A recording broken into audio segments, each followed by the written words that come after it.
Hello students, welcome to maths class. देखिए third year maths हम जो पढ़ रहे थे चैप्टर नंबर 3 परमुटेशन। अब उसमें ज़्यादा कुछ बात है नहीं, अब ज़्यादातर टॉपिक हम पूरा कर चुके हैं।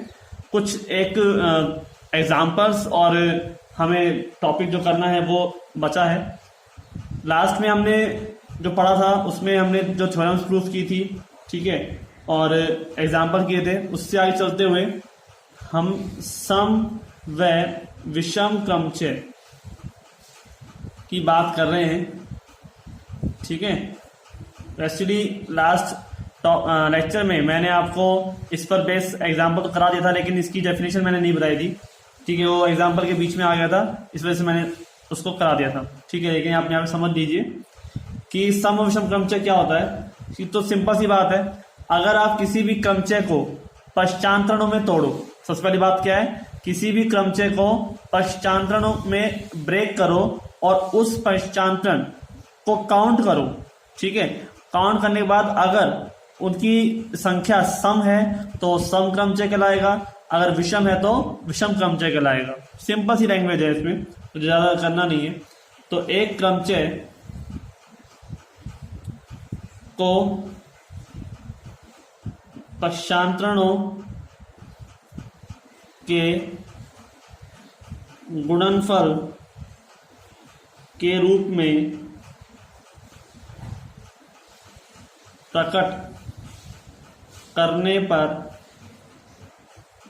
यदि पश्चांतरणों की संख्या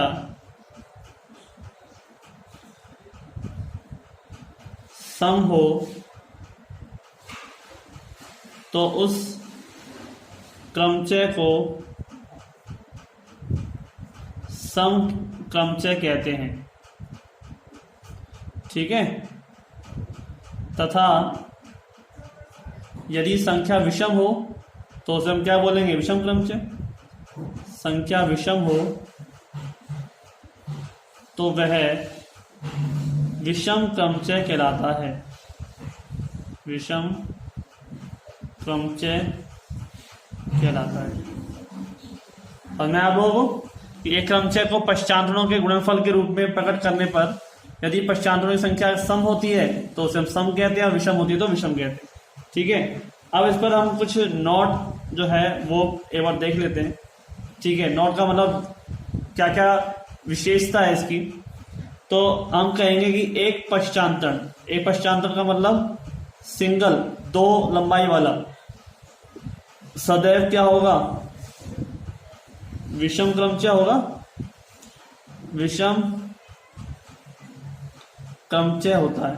यह तो आपको पता ही है, एक अकेला क्या है, एक नंबर विषम क्रमचय है, ध्यान रखना है, ठीक है। दूसरा तस्मक क्रमचय। तस्मक क्रमचय जो होता है वो एक सम क्रमचय होता है, क्योंकि आप उसको 2, 4, 6 इस तरह से ही ब्रेक कर सकते हो, आपको बात बताऊंगा, ठीक है। नंबर 3 है हमारे पास कि 2 सम क्रमचयों का संयुक्त, 2 क्रमचयों का सम क्रमचयों का संयुक्त क्रमचय एक सम क्रमचय होता है, एक सम क्रमचय होता, ठीक है। इस चीज के आपको ध्यान में रखना है।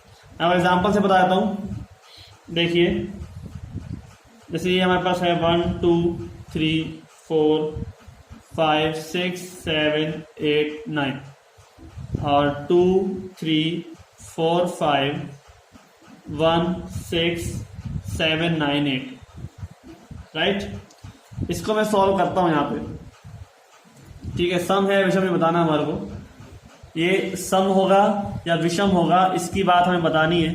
तो देखिए जरा, सबसे पहले हम क्या करेंगे, हम इसको पश्चांतरणों के गुणनफल में लिखेंगे, और उसको लिखने से पहले हम यहाँ पर क्या करेंगे, इसको ऐसे चक्रों में लिखेंगे। तो आप ध्यान से देखिए, वही काम करना है। 1 से स्टार्ट हो रहा है, 1 लिख दो, तो 1 का क्या है 2, ठीक है। 2 से खत्म हो रहा है तो 2 का उठाओ, 2 का क्या है 3, 2 का क्या मतलब 2 का प्रतिबिंब क्या है, ठीक है। मैं सीधा सीधा बोलता हूँ, इसलिए मैं सोचो कि 2 का 3 यानी कि 2 का प्रतिबिंब कौन है 3 है, 3 का कौन है 4 है, 4 का क्या है 5, 5 का क्या है 1, तो 1 वापस से आ रहा है ब्रैकेट 1, ठीक है। ऐसे ही 6 का कौन है 7 है, और 6 का 6 है और 7 का 7 है, यानी कि ब्रैकेट उसी पे लग जाएगा और आप इसको ना लिखो तब भी कोई दिक्कत नहीं। ऐसे अब देखो 8 का 9 और 9 का 8, 8 का 9 और 9 का वापस से 8, तो ब्रैकेट इन दोनों के साथ साथ लग जाएगा। तो अब देखिए आप इनको तो छोड़ सकते हैं, कोई दिक्कत नहीं, और अगर हम इसको मानेंगे तो ये एक की लंबाई के हैं, ठीक है। 1 2 3 4 5 ये 5 लंबाई का चक्र है, ये 2 लंबाई का चक्र है। तो अब हम पहले इन सबको क्या करेंगे पश्चांतरण में चेंज करेंगे। तो ध्यान से देखिए जरा, ये है 1 2 3 4 5, ठीक है। तो मैं थोड़ा यहाँ नीचे ले लेता हूँ, तो आप देखिए 1 2 3 4 5, और इसको लेने का मतलब ही नहीं है, ठीक है। ये हो जाएगा आपका 8 और 9।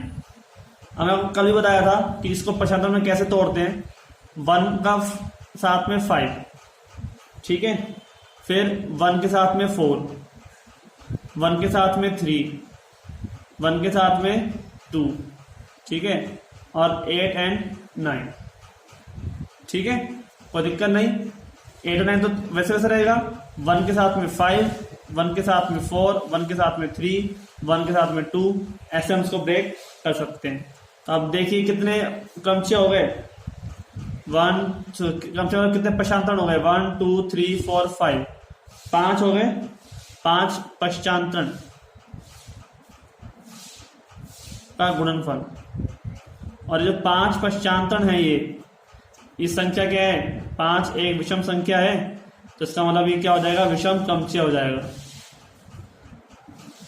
तो यह है एक क्या होगा विषम क्रमचय होगा,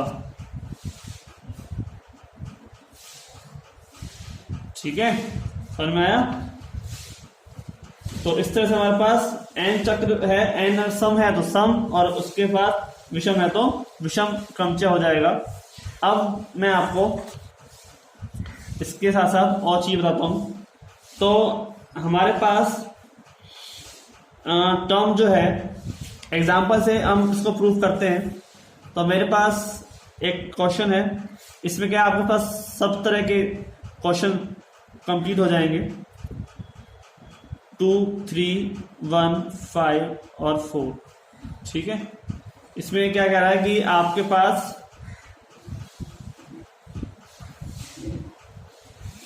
ए इनवर्स निकालो,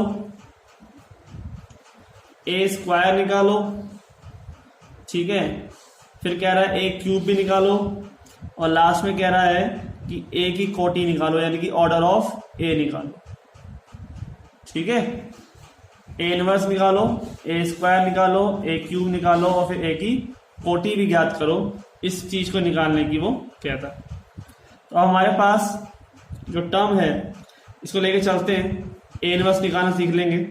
तो ए का जो मान दे रखा है उसके अकॉर्डिंग आपको पता ही है कि इसका इनवर्स कैसे निकाला जाता है, पता है ना। ए इनवर्स निकालने के लिए हम क्या करते हैं, पहले इसको ऊपर और उसको नीचे लिखते हैं, ठीक है। तो 2 3 1 5 4 और 1 2 3 4 5, ठीक है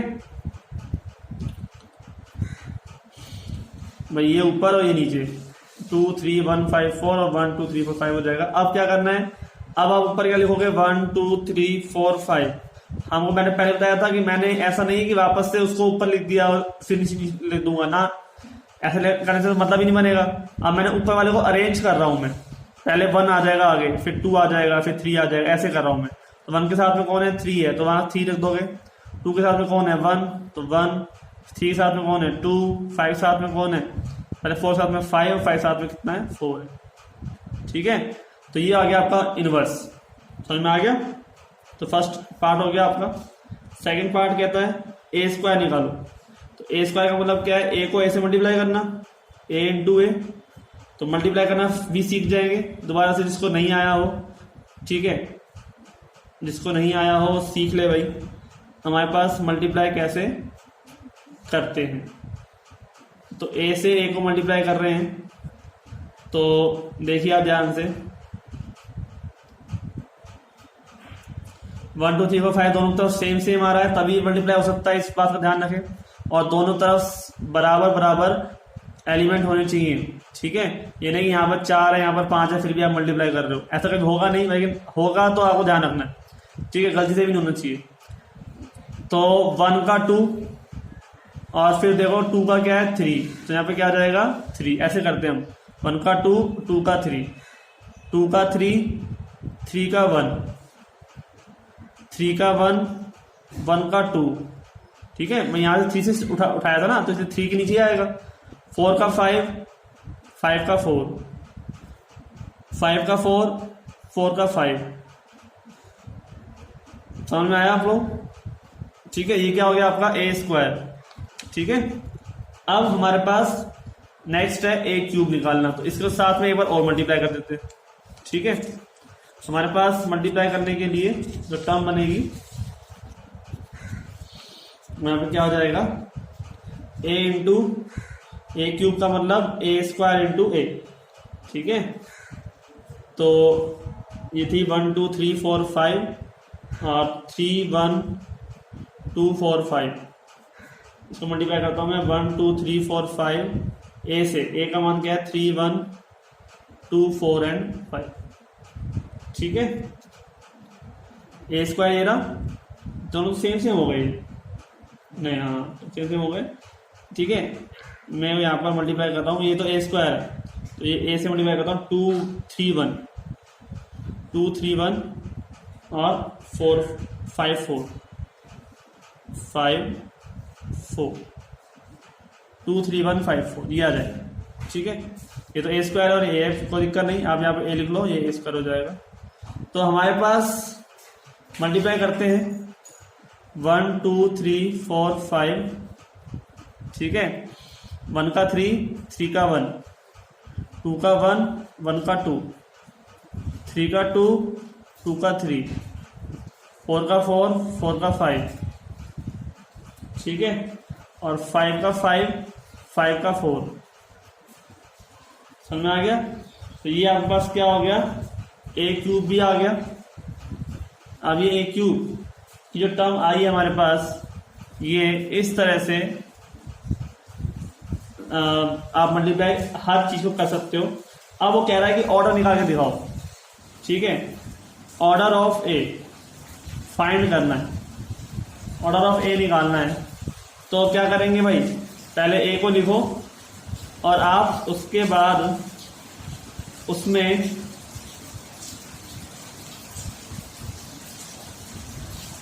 ऑर्डर निकालेंगे। क्या करा जाएगा, पहले इसको क्या करोगे, पश्चांतर नहीं क्रम संयुक्त चक्रों में लिखोगे और उसके बाद उनको पश्चांतरों के मल्टीप्लाई में।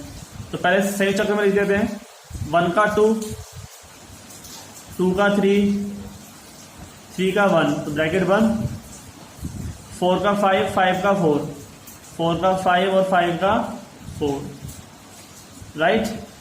तो अब हमारे पास इसको तो क्रमचय पश्चांतर में क्या लिखेंगे, तो कुछ पश्चांतर है, इसको लिख सकते हैं हम। क्या लिखोगे आप 1 2 3, भाई ऑर्डर से ऑर्डर निकालना है, पश्चांतर लिखने की जरूरत नहीं है, तो सम और विषम की जरूरत पड़ती है। यहाँ ऑर्डर निकालना है तो हम क्या करेंगे, लंबाई निकाल लेंगे, ठीक है। तो order of A, order of 1 2 3 and order of 4 5 का एलसीएम, ठीक है। अब देखिए ऑर्डर ऑफ 1 2 3 कितना एलिमेंट है इसमें 3, तो इसका तो हो जाएगा 3 एंड इसके कितने एलिमेंट है, 2 लंबाई का है तो ये हो जाएगा 2, तो इसका एलसीएम एलसीएम ऑफ 3 एंड 2, ठीक है।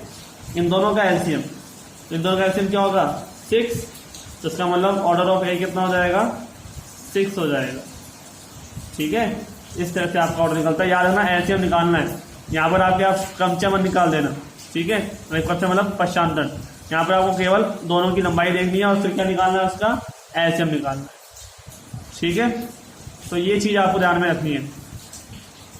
अब हमारे पास इस तरह के सवाल काफ़ी जो है इंपॉर्टेंट क्वेश्चंस मिलते हैं। आपको मल्टीप्लाई करना, ऑर्डर निकालना सब कुछ अच्छे से आना चाहिए, इन्वर्स निकालना ज़्यादा कुछ दिक्कत है नहीं।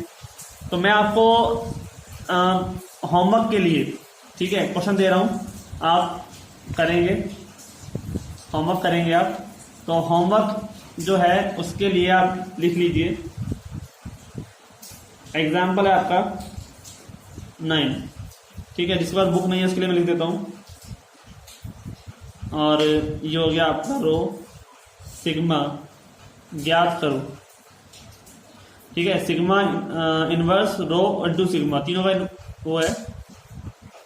और रो का मान आपको दे रखा है, सिग्मा का मान दे रखा है 1 2 3 4 5 6 7 8 9 7 8 9 6 4 5 2 3 1, ठीक है। और सिग्मा दे रखा है आपको 1 3 4 5 6 2 7 8 9, ठीक है। इसके साथ साथ ये बताना है कि सिग्मा समक्रमचय होगा या विषम, यही बताना है। ये भी निकालना है और ये भी निकालना है।